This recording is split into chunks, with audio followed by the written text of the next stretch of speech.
Iniulat na sinabi umano ng isang source na dumating na ang aircraft carrier ng US Navy na USS Ronald Reagan at sinabi ng ilang eksperto na isa umano itong malakas na mensahe laban sa mga ginagawang panggigipit ng China sa nasabing karagatan. Matatandaan na iniulat na nagdesisyon ang US Navy na ipadala ang aircraft carrier nito na USS Ronald Reagan matapos ang nangyaring insidente na kung saan hinarang ng Chinese Coast Guard at binomba ng water cannon ang isang supply ship ng Pilipinas. Ang USS Ronald Reagan aircraft carrier ay nakabase sa Yokosuka, Japan at sinabi ng Department of Defense ng Estados Unidos na kaya nila dineploy ito ay upang mapanatili ang kaayusan sa nasabing karagatan.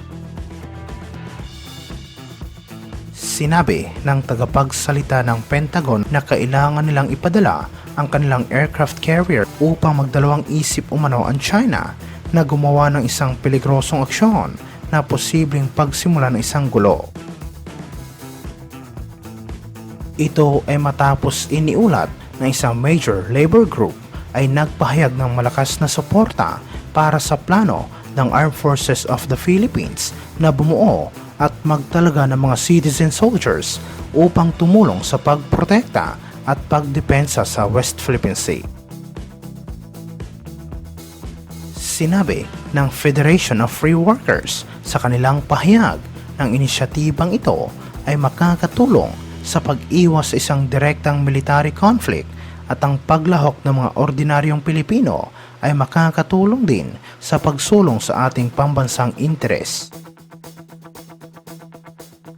Sinabi nito ng pagtatanggol ng bansa laban sa agresyon ng mga dayuhan o pagprotekta sa ating territorial integrity ay tungkulin ng bawat Pilipino, hindi lamang ng AFP. At ito ay sumasalamin sa isang magkasama at nagkakaisang puwersa na handang pangalagaan ang soberanya ng Pilipinas. Kinumpirma naman ni AFP Chief General Romeo Brawner Jr. ang estratehiyang ito. Sinabi niya na mga bagong personnel ay pangunahing kukunin mula sa Reserve Force ng Sandatahang Lakas, kabilang na ang mga potential candidates mula sa Fisherfolk community. Sinabi ng Federation of Free Workers na suportado nito ang inisyatiba ng Armed Forces of the Philippines na kung saan nagbibigay diin sa mahalagang papel na gagampanan ng mga ordinaryong mamamayan sa defense strategy ng bansa. Idinagdag ng FFW ng inisyatibang ito ay hindi lamang magpapalakas sa ating maritime defense, ngunit nagpapalalim din sa ating nagkakaisang commitment na pangalagaan ang integridad at soberanya ng ating bansa. Samantala sa ibang aspeto naman, iniulat na sinabi ng isang source na nagpahayag umano ng suporta ang gobyerno ng India sa Pilipinas at binatikos ang ginawang pagharang at paggamit ng Chinese Coast Guard ng water cannon laban sa supply ship ng bansa.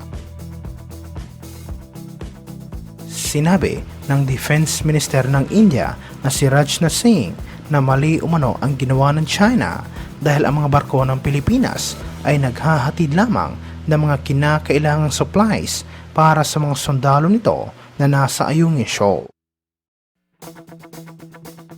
Pinayuhan na nasabing Defense Minister ang komunistang bansa na sundin ang international na batas, lalong-lalo na ang United Nations Convention on the Law of the Sea na kung saan ang China ay isa sa mga signatory. Idinagdag ni Singh na balak umano ng Indian government na magpadala ng mga barko sa South China Sea at kasama ito sa plano ng New Delhi na palakasin ang kanilang pakikipag-alyansa sa mga bansang kumakalaban ngayon sa China. Iniulat ito matapos pagtibayin ng Senado ang isang resolusyon laban sa patuloy na ginagawang panghihimasok ng China sa teritoryo ng Pilipinas kasunod ng privileged speech Juan Miguel Zubiri na kumukundina sa paggamit ng CCG ng water cannon laban sa supply ship ng AFP. Sinabi ni Zubiri na layon ng kanilang resolusyon na harangan ang mga major projects na hawak ng mga Chinese-owned na corporation sa bansa at sa katunayan, kinausap niya ang DPWH at DOTR upang maiwasan ang pag-award ng mga proyekto lalo na sa mga state-owned corporations ng China. Dapat ibigay ang mga proyekto sa mga bansang mayroong parehong pananaw at paniniwala sa Pilipinas tungkol sa mga isyu ng pag-aagawa ng teritoryo sa West Philippine Sea. Sinabi ni Zubiri na plano niyang makipagpulong muli at pag-usapan ang panukalang ito sa Department of Public Works and Highways para hindi mauna sa mga proyekto ng gobyerno ang mga Chinese-owned companies. Dapat din anyang simulan ng mga Pilipino ang pag-boycott sa mga produktong nagmula sa China tulad ng ginawa ng ilang bansa sa rehiyon.